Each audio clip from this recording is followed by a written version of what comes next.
dari Ciater kita ke RSUD Kabupaten Subang untuk mengupdate langsung kondisi di sana. Dan kini kita sudah terhubung dengan salah seorang supir dari salah satu bus yang ada waktu kejadian tersebut dan menjadi korban luka. Selamat pagi Pak, terima kasih sudah bergabung dengan Kompas TV. Selamat pagi Pak. Pagi. Boleh tahu dengan Bapak siapa? Sadira. Boleh ulangi Pak Nadira. Sadira. Pak Sadira, terima kasih Pak Sadira sudah bergabung dengan Kompas TV.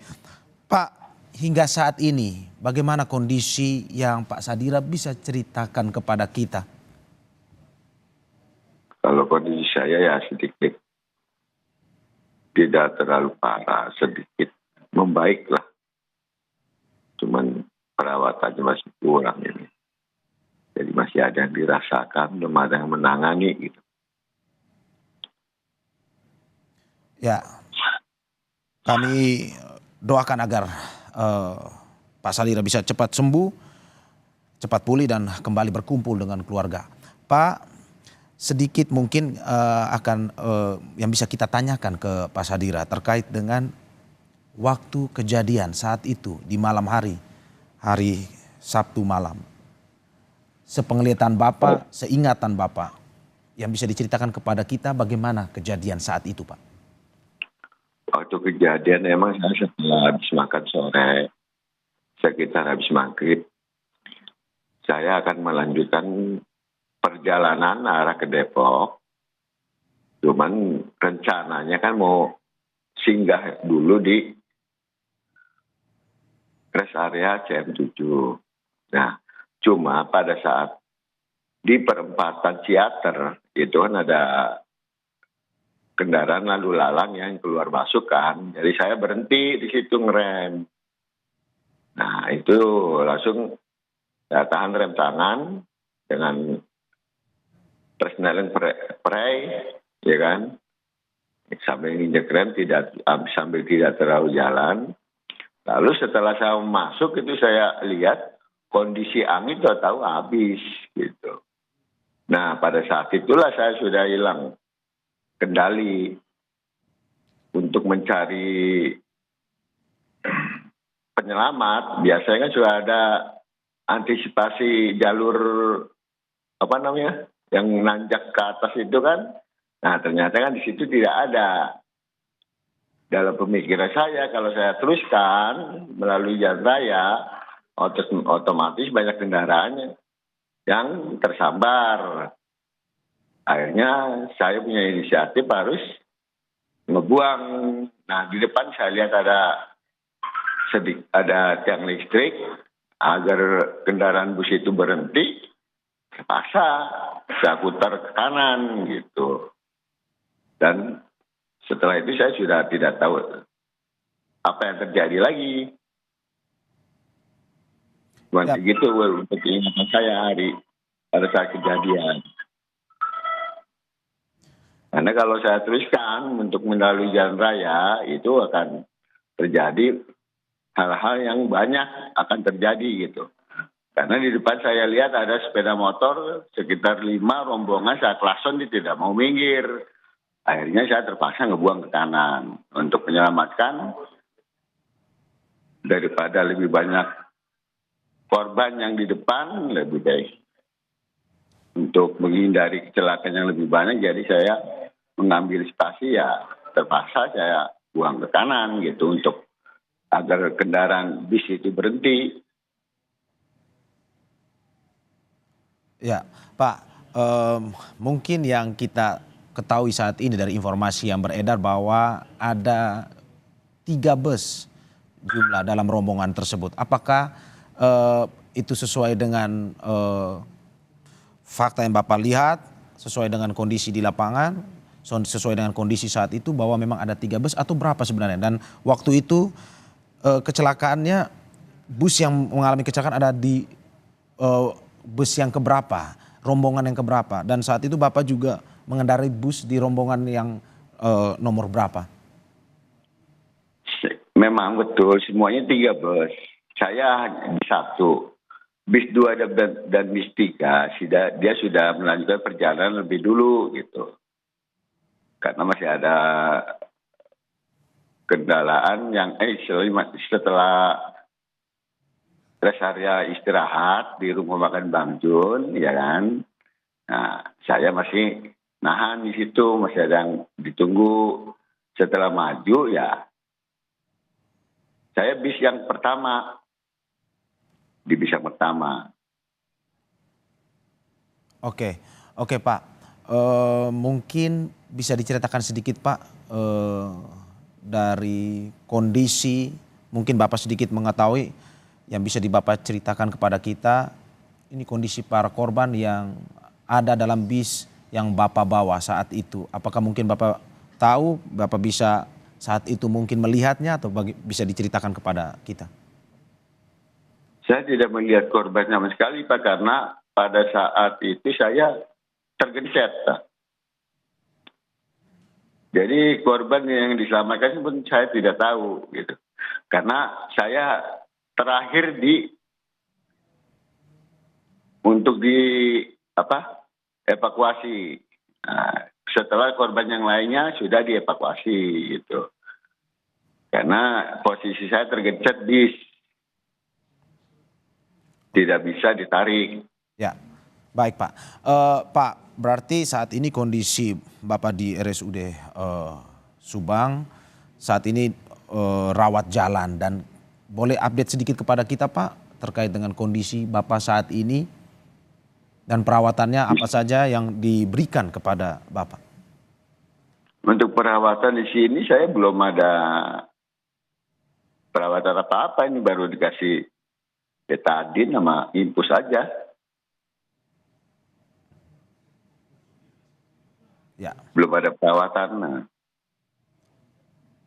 Mungkin dari yang Bapak lihat di sana di RSUD mungkin ada pemerintah atau pejabat yang datang untuk mengunjungi para korban yang dirawat di RSUD Kabupaten Subang, Pak? Saya kurang paham karena posisi saya tidak di ruang isolasi, di ruang apa ini, kurang paham juga soalnya.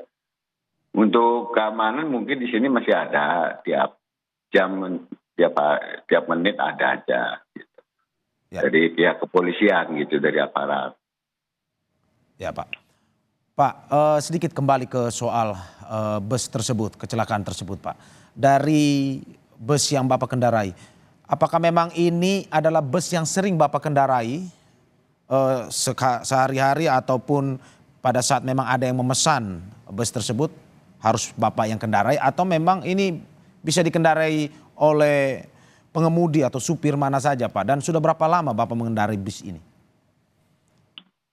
Kalau untuk mengendarai bus ini saya baru per hari ini ya.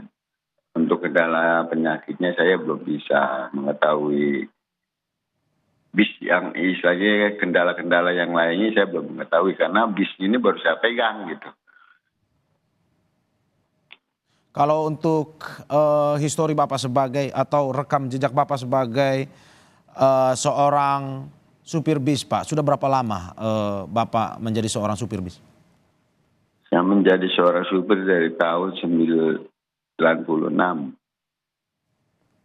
Oke, dari 96 ya Pak ya. Pak, ya. Kalau kita melihat kembali ke kecelakaan tersebut, apakah memang selama perjalanan itu ada kendala ataupun ada ini masalah dari bis yang Bapak bawa atau bis yang mengalami kecelakaan? Selama perjalanan itu saya kan dari kemarin nginap di Bandung, ya. Mulai dari Depok, saya mampir ke alun-alun Bandung. Dari alun-alun Bandung, saya nginap di Hotel Ciamplas. Nah, dari Hotel Ciamplas, baru melanjutkan hari kedua, melanjutkan perjalanan arah pulang ke Tangkuban Perahu gitu. Nah itu kendalanya hanya pada saat itu hanya rem mendalam aja gitu. rem dalam masih ya masih bisa dikendalikan lah, untuk anginnya masih normal gitu anginnya. Akhirnya saya memanggil seorang montir dari rest area rumah makan jam 7. Setelah itu kan disetel agar rem itu bisa lebih tinggi gitu kan, agar bisa makan lagi. Nah setelah disetel lah di rest area di parkiran Tangkuban Perahu, itu masih aman. Sampai turun pun kalau seandainya mau terjadi di Tangkuban Perahu sudah terjadi kan gitu.